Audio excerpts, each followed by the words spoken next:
श्री राधे, श्री राधा रमन लाल की जय, श्री सद्गुरुदेव भगवान की जय।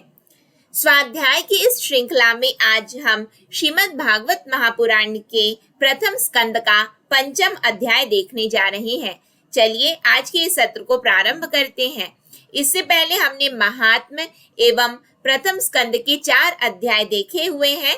यदि आपने उसका स्वाध्याय नहीं किया है तो चैनल में प्लेलिस्ट बनी हुई है, आप जा करके उसका स्वाध्याय जरूर से करिएगा। चलिए आज के इस सत्र को हम प्रारंभ करें। अथ पंचमोध्याय, भगवान की यश कीर्तन की महिमा और देवर्षि नारद जी का पूर्व चरित्र। सूत उवाच अथ तं सुखाम आसीन उपासीनं बृहच्छ्रवाः देवर्षिः प्राह विप्रर्षिं वीणापाणि स्मैन्निव। नारद उवाच पराशर्ये महाभाग भवतः कच्चिदात्मना परितुष्यति शारीर आत्मा मानस एव वा जिज्ञासितं सुसपन्नम् अपीते महद्भुतं कृतवान् भारतं यस्त्वं स्वार्थ परिबृहितं जिज्ञासितं धितं च यतद्ब्रह्म सनातनम् अथापि शोचस्यात्मानं कृतार्थ इव प्रभो। व्यास उवाच अस्त्येव मे सर्वमिदं तव्योक्तं तथापि नात्मा परितुष्यते मे तन्मूलम् अव्यक्तम् अगाधबोधं पृच्छामहि त्वात्मभवात्मभूतं स वै भवान् वेद समस्तगुह्यम् उपासितो यत् पुरुषः पुराणः परावरेशो मनसैव विश्वं सृजत्यवत्यति गुणैरसंगः। सूत जी कहते हैं, तदनंतर सुखपूर्वक बैठे हुए वीणा पाणी परम यशस्वी देवर्षि नारद ने मुस्कुराकर अपने पास ही बैठे ब्रह्मर्षि व्यास जी से कहा। नारद जी ने प्रश्न किया, महाभाग व्यास जी, आपके शरीर एवं मन दोनों ही अपने कर्म एवं चिंतन से संतुष्ट है ना? अवश्य ही आपकी जिज्ञासा तो भली भांति पूर्ण हो गई है, क्योंकि आपने जो यह महाभारत की रचना की है वह बड़ी ही अद्भुत है। वह धर्म आदि सभी पुरुषार्थों से परिपूर्ण है। सनातन ब्रह्म तत्व को भी आपने खूब विचारा है और जान भी लिया है। फिर भी प्रभु, आप अकृतार्थ पुरुष के समान अपने विषय में शोक क्यों कर रहे हैं? व्यास जी ने कहा, आपने मेरे विषय में जो कुछ कहा है वह सब ठीक ही है। वैसा होने पर भी मेरा हृदय संतुष्ट नहीं है।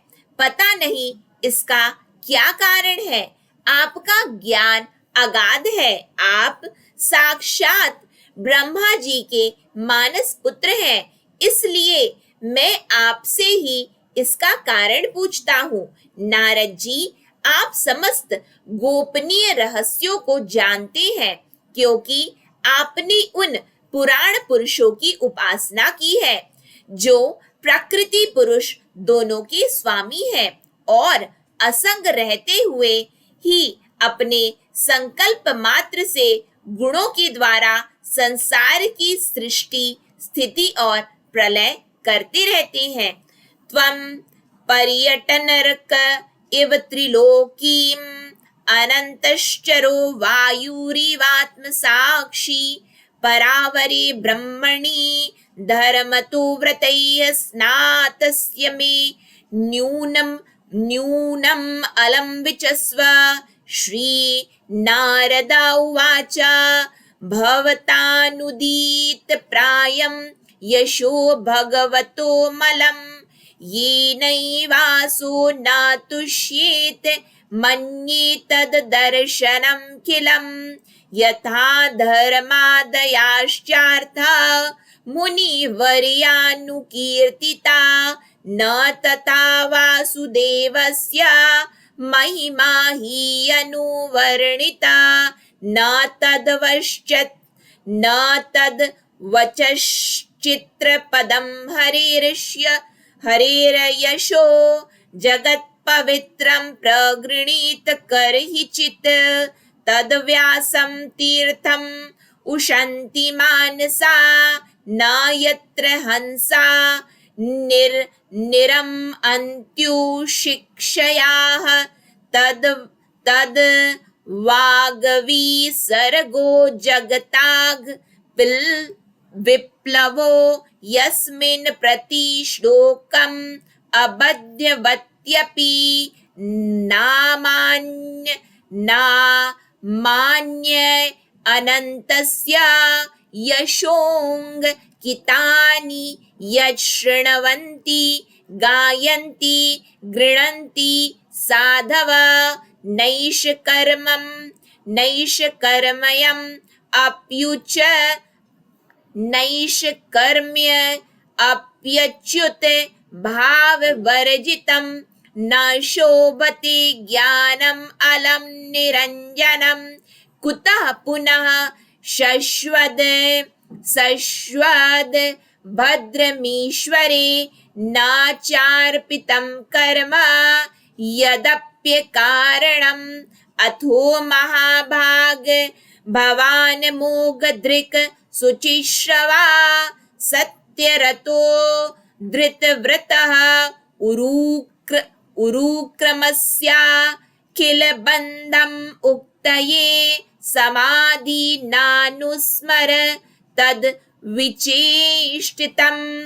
आप सूर्य की भांति तीनों लोकों में भ्रमण करते हैं और योग बल प्राण वायु के समान सबके भीतर रहकर अंतःकरणों के साक्षी भी हैं।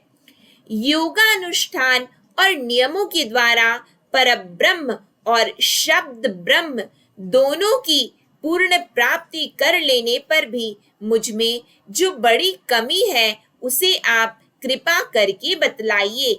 नारद जी ने कहा, व्यास जी, आपने भगवान के निर्मल यश का गान प्रायः नहीं किया है। मेरी ऐसी मान्यता है जिससे भगवान संतुष्ट नहीं होते हैं वह शास्त्र या ज्ञान अधूरा है।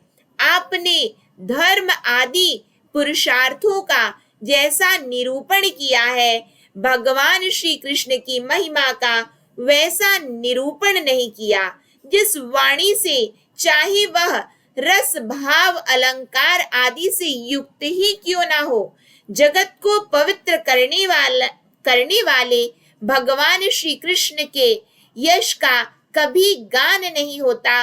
वह तो कौओं के लिए उच्छिष्ट फेंकने के स्थान के समान अपवित्र मानी जाती है। मान सरोवर के कमनीय कमल वन में विहरने वाले हंसों की भांति ब्रह्म धाम में विहार करने वाले भगवत चरणार वृंदाश्रित परमहंस भक्त कभी उसमें रमण नहीं करते। इसके विपरीत जिसमें सुंदर रचना भी नहीं है और जो दूषित शब्दों से युक्त भी है, परंतु जिसका प्रत्येक श्लोक भगवान के सुयश सूचक नामों से युक्त है, वह वाणी लोगों के सारे पापों का नाश कर देती है। क्योंकि सत्पुरुष ऐसी ही वाणी का श्रवण गान और कीर्तन किया करते हैं। वह निर्मल ज्ञान भी जो मोक्ष की प्राप्ति का साक्षात साधन है, यदि भगवान की भक्ति से रहित हो तो उसकी उतनी शोभा नहीं होती। फिर जो साधन और सिद्धि दोनों ही दशाओं में सदा ही अमंगल रूप है, वह काम्य कर्म और जो भगवान को अर्पण नहीं किया गया है, ऐसा अहेतुक निष्काम कर्म भी कैसे सुशोभित हो सकता है। महाभाग व्यास जी, आपकी दृष्टि अमोघ है, आपकी कीर्ति पवित्र है, आप सत्य परायण एवं दृढ़ व्रत हैं। इसलिए अब आप संपूर्ण जीवों को बंधन से मुक्त करने के लिए समाधि के द्वारा अचिंत्य शक्ति भगवान की लीलाओं का स्मरण कीजिए। जो मनुष्य भगवान की लीला के अतिरिक्त और कुछ कहने की इच्छा करता है, वह उस इच्छा से ही निर्मित अनेक नाम और रूपों के चक्कर में पड़ जाता है।